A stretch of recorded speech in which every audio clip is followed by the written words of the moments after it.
Kunal Gautam, and this is the Swaram Classes YouTube channel. In today's class, we are going to read a very important topic, profit and loss. Today's topic is important formula in profit and loss. तो हम ना दोनों हिंदी और English language दोनों में देख लेंगे ताकि किसी को प्रॉब्लम ना हो.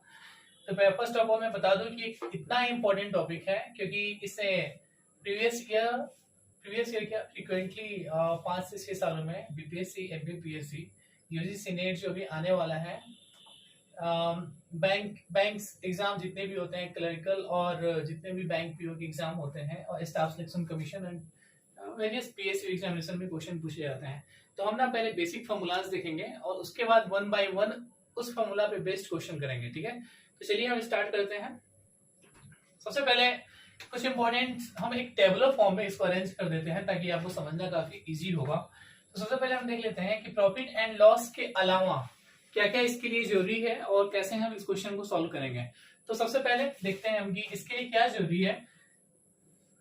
मैं बस लिख रहा हूं, मैं क्लियरली समझा दूंगा कि कैसे क्या है. सीपी का मतलब होता है cost price. SP it means होता है सेलिंग प्राइस. प्रॉफिट इसका मतलब होता है सिमिलरली लाभ. And L for loss. Basically एक ना टर्मिनोलॉजी है जिससे हम उसको डिनोट करते हैं.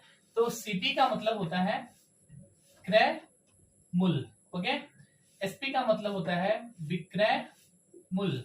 प्रॉफिट का मतलब होता है लाभ और लॉस का मतलब होता है हानि. ठीक है, हम सबको एक थ्योरेटिकल फॉर्म में लेके उसको समझेंगे ताकि आपको कोई परेशानी ना हो और आप इजिली समझ पाए और उसको एग्जाम में उसका यूज करके आप क्वेश्चन को सॉल्व कर पाए. ठीक है, तो देखिए इसके बाद एक होता है प्रॉफिट से प्रॉफिट परसेंट भी आ जाता है और लॉस परसेंट. ठीक है, आज हम ना इन 6 चीजों के बारे में वन बाय वन हम इसको देखेंगे. सबसे पहले हम देख लेते हैं what is the cost price. Cost price को कैसे डिफाइन कर सकते हैं. तो कॉस्ट प्राइस का मतलब ये होता है कि कोई चीज आपने कितने अमाउंट में खरीदा है. एज फॉर एग्जाम्पल 2 मेंबर है. एक हम ले लेते हैं अंकिता. चलो एक अंकिता है और एक है दीपू. ठीक है, तो अंकिता ने सबसे पहले एक टीवी सेट खरीदा. क्या खरीदा? टीवी सेट लिया. उसने उसको 5,000 रुपए में खरीदा. जैसे मैंने बोला कि 5,000 रुपए में खरीदा तो आप समझ जाना कि ये आपका क्या है, कॉस्ट प्राइस है. आपका नहीं, अंकिता का कॉस्ट प्राइस है टीवी सेट का. ओके. और दीपू को इसने 6,000 रुपए में बेच दिया. ठीक है, 6,000 रुपए में मतलब ये क्या हुआ कि इसने 1,000 रुपए का प्रॉफिट कमाते हुए उसने इजी तरीके से दीपू को उसने 6,000 रुपए में टीवी सेट बेच दिया. सबसे पहले क्लियर हो गया आपको कि हमने यहाँ भी किसको समझा. तो बेसिकली क्या हुआ, इसको प्रॉफिट हुआ या लॉस हुआ. तो इसको प्रॉफिट हुआ कि इसको कितने 1,000 रुपए का प्रॉफिट हुआ. तो हमने प्रॉफिट को समझ लिया. तो प्रॉफिट में एक ही कॉन्सेप्ट निकल के आता है कि अगर इसे क्या क्लियर हुआ कि इसका जो सेलिंग प्राइस था, इसका कॉस्ट प्राइस क्या था और ये इसका क्या था, सेलिंग प्राइस था. 6,000 रुपए अंकिता का सेलिंग प्राइस था टीवी सेट के लिए और कॉस्ट प्राइस क्या था टीवी सेट का, ये 5,000 रुपए. मतलब कि 1,000 रुपीज जो इसने कमाया वो किस रूप में कमाया. तो बेसिकली उसने प्रॉफिट वे में कमाया. तो एक अंकिता के लिए क्या हो गया, प्रॉफिट का काम करता है कितना, 1,000 रुपया. ठीक है, तो यहाँ प्रॉफिट को डिफाइन कर लिए हम लोग. तो इसमें हमने क्या देखा कि अगर आपका selling price greater than cost price, तो इस सिचुएशन में हम प्रॉफिट को डिफाइन करते हैं. सबसे इंपॉर्टेंट कि अगर आपका सेलिंग प्राइस ग्रेटर देन है कॉस्ट प्राइस से तो वो क्या हो जाएगा, प्रॉफिट. तो एक फॉर्मूला निकल के आ जाएगा कि profit is equal to what, profit is equal to selling price. Profit is equal to selling price minus cost price. Clear हो गया आपको. बहुत ही इजी है प्रॉफिट को डिफाइन करना. तो प्रॉफिट क्या हो गया कि अगर मेरा सेलिंग प्राइस, अगर किसी चीज का विक्रय मूल्य से अधिक है, इस सिचुएशन में हमेशा क्या निकल के आता है, प्रॉफिट. तो मतलब इसको अंकिता को 1,000 रुपए का प्रॉफिट हुआ. ठीक है, चलिए नेक्स्ट में हम देखते हैं कि किस सिचुएशन में हम कब लॉस होता है, इसको हम देखते हैं.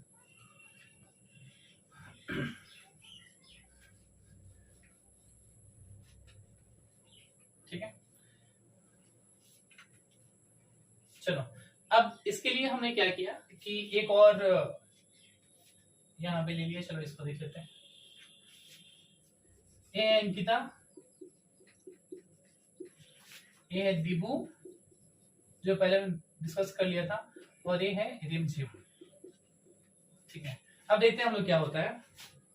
अंकिता ने उस टीवी सेट को कितने में खरीदा था, तो 5,000 रुपए में खरीदा था। ओके, तो मतलब उस कॉस्ट प्राइस क्या था यहाँ पे 5,000 रुपए। क्लियर, समझना है इस चीज को। और इसने दीबू को कितने रुपए में सेल आउट किया था, तो 6,000 रुपए में। तो चलिए 6,000 रुपीज क्या हो जाएगा, इसका सेलिंग प्राइस हो गया। ठीक है, समझना है इस चीज को। मतलब इसने उसको 6,000 रुपए में बेचा, बट अब क्या हुआ कि किसी फॉल्ट या किसी कारणवश इसने उसको रिमझिम को सेल आउट कर दिया। किसको, टीवी सेट को। टीवी सेट को इसने फिर अब क्या करती है कि 6,000 में और ये 5,000 रुपए में फिर से किसको बेच देती है, रिमझिम को। ठीक है, तो यहाँ पे आप देखिए अब क्या हो गया कि जो अंकिता का सेलिंग प्राइस था वो बेसिकली दीबू का कॉस्ट प्राइस हो गया। मतलब ये आपका क्या हो गया, ये कॉस्ट प्राइस हो गया, और ये जो इसने बेचा है 5,000 रुपए में, ये इसका क्या हो गया, सेलिंग प्राइस हो गया। तो यहां हम क्या देख रहे हैं कि कॉस्ट प्राइस अधिक है या सेलिंग प्राइस अधिक है, तो इजिली क्लियर हो रहा है कि यहाँ पे कॉस्ट प्राइस अधिक है सेलिंग प्राइस से। इस सिचुएशन में दीबू को प्रॉफिट हुआ या लॉस हुआ, तो बेसिकली दीबू को लॉस हुआ। लॉस क्यों हुआ, क्योंकि जब cost price greater than selling price हो जाए, इस सिचुएशन में हमेशा क्या होता है, लॉस होता है। तो लॉस इज इक्वल टू, ये फॉर्मूला निकल के आया कि cost price minus selling price. Clear हुआ। तो देखो मेरे पास दो वैल्यूज ऑल अगर दिए हुए हैं तो हम इजिली वे में हम प्रॉफिट को निकाल लेंगे, और वैसे ही हम क्या करेंगे, लॉस को निकाल लेंगे। प्रॉफिट के केस में क्या होगा, हमेशा selling price is greater than cost price, but in case of loss cost price is greater than selling price. अब चलिए, अब ये सिंपल है, प्रॉफिट परसेंट और लॉस परसेंट। इसको क्या करेंगे हम, देखिए लेकिन सब चीज में हम क्या कॉमन देख रहे हैं कि जो भी हम निकाल रहे हैं वो कॉस्ट प्राइस के टर्म में ही निकाल रहे हैं। तो यहां से एक फॉर्मूला निकल के आ जाएगा, चलो यहाँ पे, कि अगर आपको प्रॉफिट परसेंट निकालना है तो क्या हो जाएगा, प्रॉफिट अपॉन, हमने क्या बोला था कि जो भी प्रॉफिट या लॉस निकलेगा सारे किस टर्म में निकलेंगे, कॉस्ट प्राइस के टर्म में निकलेंगे। तो profit upon cost price into 100, ये आपका फॉर्मूला हो जाएगा प्रॉफिट परसेंट का। Okay, is it right. तो हमने किसको भी देख लिया, प्रॉफिट परसेंट को भी देख लिया कि profit percent is equal to क्या हो जाएगा, प्रॉफिट अपॉन सीपी इंटू 100। एक स्टेप और अगर हम इसको तोड़ना चाहें तो प्रॉफिट की वैल्यू क्या होती है, हमने देखा है जस्ट अभी कि प्रॉफिट इज इक्वल टू होता है selling price minus cost price. ठीक है, सिमिलरली हम लॉस परसेंट की वैल्यू अगर निकालना चाहें तो क्या हो जाएगा, लॉस अपॉन सीपी इंटू 100, और लॉस का फॉर्मूला क्या होता है, लॉस इज इक्वल टू होता है CP minus SP. CP it means cost price minus selling price upon cost price into 100। तो हम परसेंटेज वाइज भी हम प्रॉफिट और लॉस को इजिली निकाल पाते हैं। ओके, तो थैंक यू। आज के क्लास में हमने ये देखा है कि बेसिक फॉर्मूलाज कितने यूज होते हैं बेसिक टाइप के क्वेश्चन को सॉल्व करने में। कभी कभी एग्जाम में बेसिक क्वेश्चन भी आ जाता है जो कि नहीं बन पाता, तो हमने फर्स्ट क्लास में यही देखा है कि अगर कोई क्वेश्चन आए तो डायरेक्टली हम उसको सॉल्व कर पाएंगे अगर इतना कॉन्सेप्ट होगी what is the basic definition of cost price, selling price, profit and loss. इन चारों चीजों के आधार पे हम इजिली कोई भी वैल्यू को कैलकुलेट कर पाएंगे। कल की क्लास में हम देखेंगे कि अगर सेलिंग प्राइस और कॉस्ट प्राइस दिया हुआ है तो उस सिचुएशन में हम प्रॉफिट को चलो निकाल लेते हैं। तो उसका सिचुएशन है कि अगर मेरे पास दो सेलिंग प्राइस है या एक सेलिंग प्राइस कॉस्ट प्राइस दिया हुआ है तो अदर सेलिंग प्राइस प्रॉफिट को हम कैसे निकाल पाएंगे। तो कल की क्लास में हम इस क्वेश्चन को देखेंगे, बहुत ही इंपॉर्टेंट क्लास होगा। Okay, thank you.